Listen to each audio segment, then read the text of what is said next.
Louisiana's Amendment 1, which establishes no constitutional right to abortion in the state, is seen as a top pro-life success this week. It's known as the Love Life Amendment, and it updates Louisiana's constitution to state, quote, "Nothing in this constitution shall be construed to secure or protect a right to abortion or require the funding of abortion."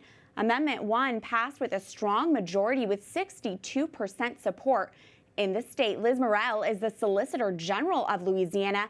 Benjamin Clapper is Executive Director of Louisiana Right to Life. They both join us now on Skype. Congratulations on Amendment 1 passing. Ben, can you first explain what Amendment 1 does exactly? It does not mean all abortions are banned in the state, correct?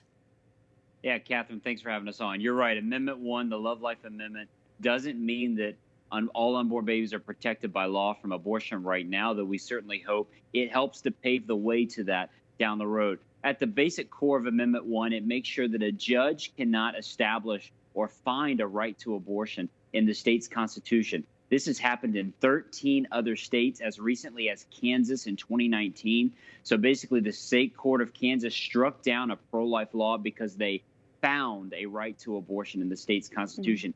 Even though the word abortion can't be found in the Kansas Constitution. We did not want that to happen in Louisiana, so we set out to pass this amendment, and the people of Louisiana overwhelmingly passed the Love Life Amendment on Tuesday. That's right.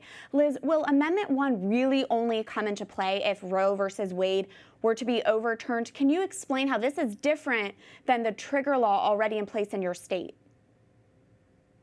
Well, yes, Catherine. I mean, I think primarily it comes into play if Roe versus Wade is overturned and the authority to regulate abortion is returned more to the states and taken more out of the hands of the federal judiciary. So that's what the amendment was intended to address, was the situation where we may have more authority returned to our own legislatures and our own states to regulate on this issue. And it would prevent the Louisiana Supreme Court. We have 7 members on our Supreme Court, but it would prevent basically a judge from finding a right to abortion, or as the case may be, 4 or any number of justices on our Supreme Court from finding a constitutional right to abortion in our state constitution. Liz, can you clarify, do you expect Amendment 1 will face a court challenge? How does that work?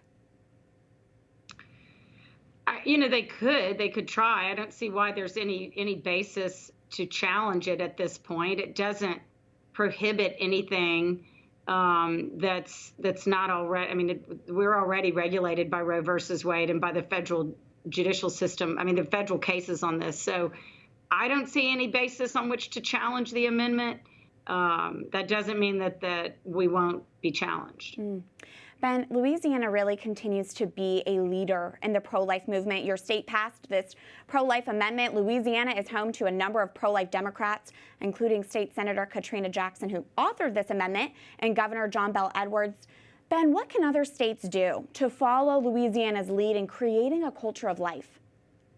Yeah, well, we have so great to have pro-life Republicans and Democrats, and we do have everyone focuses on our pro-life Democrats. We do have a bunch of great pro-life Republicans, but I think it starts at the grassroots level. We have to educate and build a pro-life culture in our community, starting with our young people, and that will help build up and raise a pro-life generation. Then I think it's important that we engage even with communities and Democrat groups that especially may not be in urban centers, and work with them and make sure that pastors and political leaders see the value of life, and we try to separate this from the Republican-Democrat divide.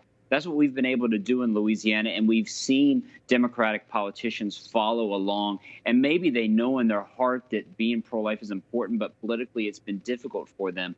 And so we have to come behind and support them and encourage them to be a voice for life, even though their national party doesn't follow suit. Liz, one talking point I hear from abortion advocates is that if abortion is illegal, it will lead to women who have naturally occurring miscarriages to be criminalized. What's your response to that?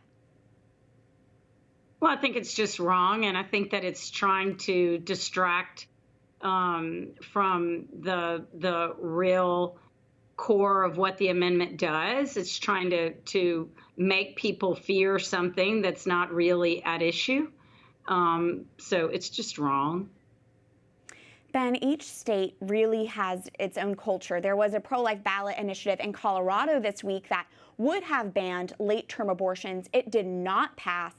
What other states do you think have the potential to create a Republican-Democrat alliance on life like Louisiana has been able to do?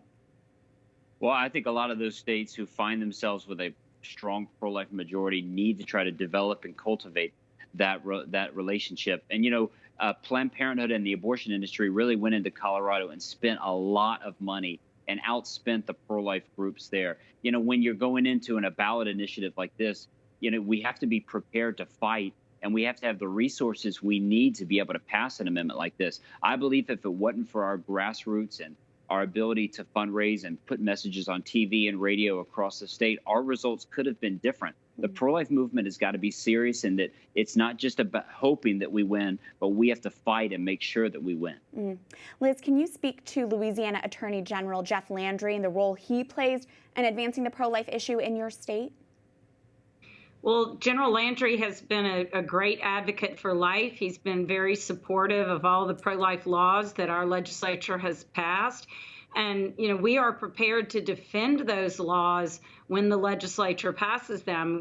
What we say is that it is a long-term commitment, that you can't just pass the laws, you have to be willing to defend those laws. And so we've been willing to do that, and we are going to continue fighting for life and fighting for the pro-life laws that our legislature passes. You certainly defend your laws. You've defended them in the Supreme Court.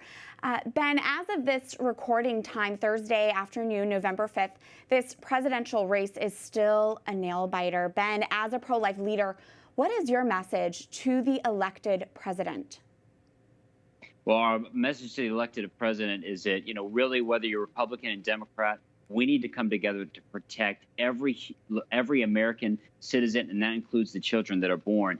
And if it is President Biden that happens to be the president, I feel like we should be able to come together as Americans on not having taxpayer funding of abortion in this nation. My concern, as President or Vice President Biden has said, is that he would approve destroying the Hyde Amendment. And that's a bad direction for our country, where Americans are forced to pay for abortions with their tax dollars. My message is, let's find some common ground moving forward into the next few years to make sure the taxpayer funding of abortion is not a reality. Absolutely. Liz, I have to ask, what's your reaction to the recent news that Amy Coney Barrett is confirmed to the Supreme Court? You argued at the Supreme Court earlier this year defending a pro-life law in Louisiana. The court ruled against you, but things have gone differently with Justice Barrett.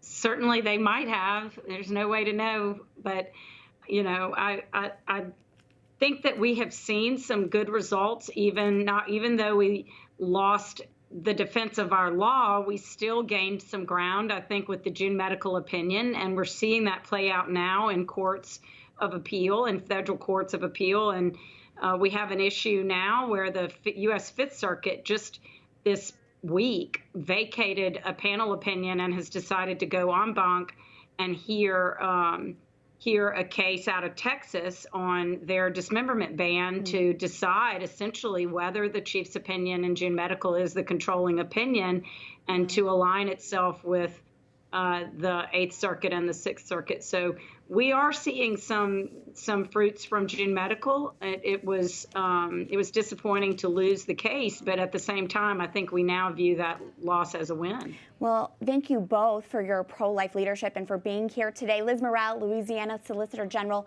Ben Clapper, Exec Director of Louisiana Right to Life. Thank you. Thanks, Catherine. Thanks, Catherine.